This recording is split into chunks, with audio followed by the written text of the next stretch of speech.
Weird. Well, it happens sometimes.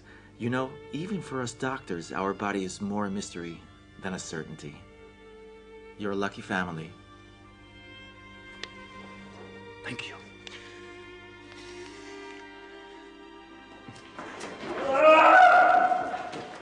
I'm frightened. Yes, frightened like he who has been blessed. I can't call it a miracle. For me, the word is both vague and misleading. A mystery, said the doctor, be it for science or the faith. I know you asked Padre Pio to intercede for us. Thank you for his prayers.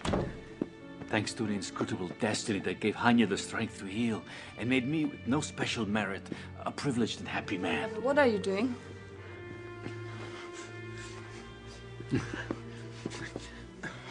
Eva, what's wrong with you? You're mine. You're mine forever. Will you tell me what's going on? Nothing. I love you.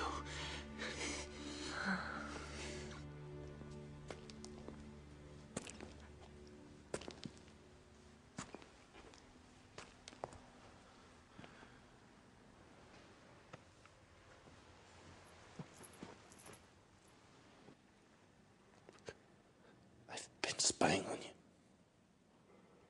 Yes. I'm a spy.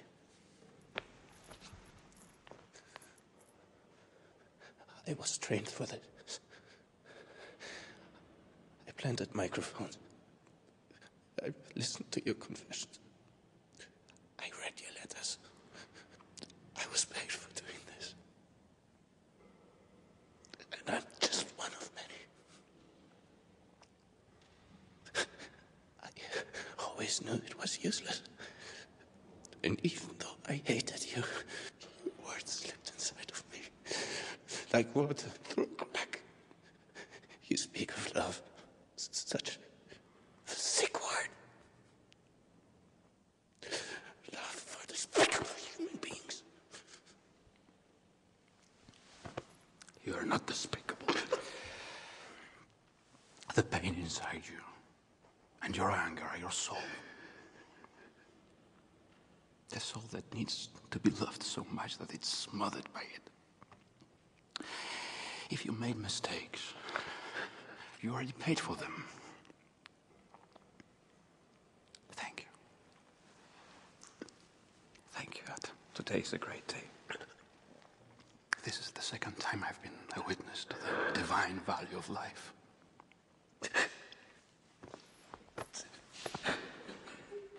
Go in peace. Everything that should be forgiven is forgiven. You're a chosen one.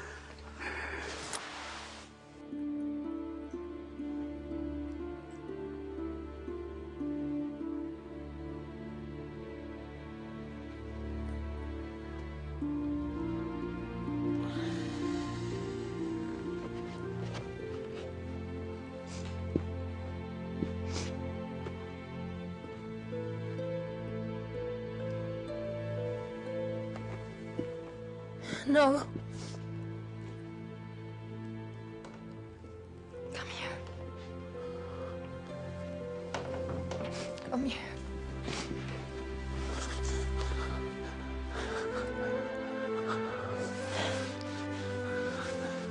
I forgive you. I forgive you. I love you.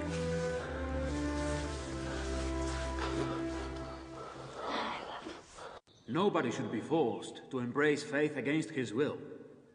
The cause of man's spiritual freedom, his freedom of conscience, his religious freedom, is a great human cause.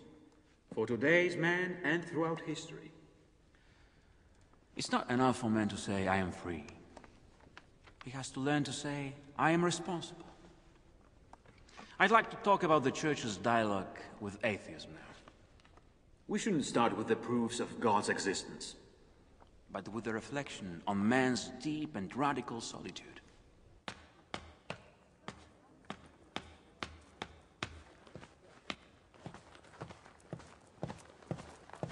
Your Excellency.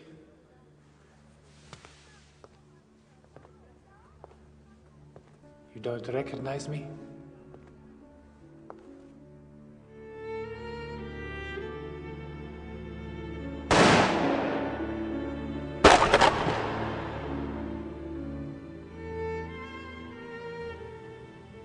Jerzy Kluger.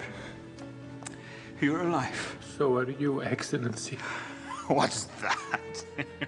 Don't you remember my name? Karol. I thought you were dead. I looked everywhere for news about you. I was told you were killed in Russia. Yes. I should have died not once, but 1,000 times. And I found you. I was spared, but I was the only one. I've forgotten what it means to cry. We have to cry, Jerzy. The pain has to be released. Brought out in the open for everyone to see.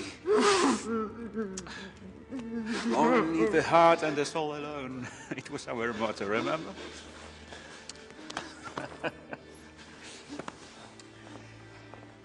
Jews and Christians have to come together like this. I want you to look this over. It is a letter to the German bishops in which we forgive Germany. And we ask to be forgiven. The government is going to be furious. The time to make a strong gesture of peace with the Germans has come. Do we really have to ask to be forgiven too? We always have to be forgiven. This document is very important, because it is the first step in our memory purification. We should ask forgiveness for the faults committed by Christians throughout history. That sounds like a pretty destructive enterprise. Millions of people have been murdered because of their race, their ideas, or simply because they bothered someone. We should ask forgiveness wherever Christians participated in these evil deeds, wherever they kept silence. Adam, I'm pleased your marriage gives you such joy. Maria's strength of heart, however, comes from within and not from any teachings of mine. A caress for your little son, Stefan. Adam, though you do not carry the faith, you do nurture a passion for truth. And that accounts for your gratification as a university professor. I, unfortunately, see hard times ahead in this imperfect world. How will the Vatican react if they ever find out about it? I'm not defying Rome. On the contrary, they know perfectly well that the situation in Czechoslovakia is getting more desperate every day.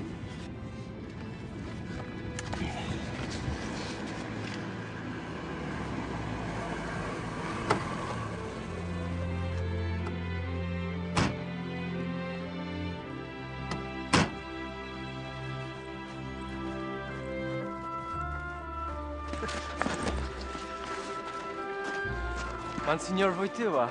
Yes, that's me. We crossed the Czechoslovakian border without any problems. Welcome to Poland. Easy noga. Good.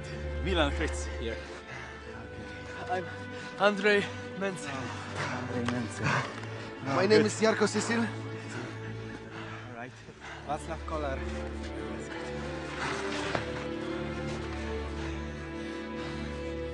From now on, this place will be your clandestine seminary. A priest is one who conveys the mystery of the faith with those invisible gifts destined to all humanity. Here we work together, and I'll secretly ordain you, so you can return to your country as priests. And there you'll have to face sacrifices, and fight to defend freedom and peace. I shall begin by giving my definition of a priest. A man for others. In '68, you shouted, "No bread without freedom. No studying without freedom." Because you wanted the right to bread, freedom, and truth! They arrested us, beat up intellectuals, closed down the theaters. They made the workers think that we were traitors, and the workers didn't join us. Now the workers are in open revolt.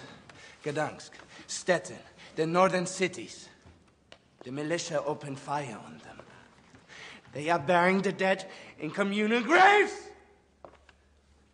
We know the truth, so we must be with the workers. Remember that wherever the people cried out, "We want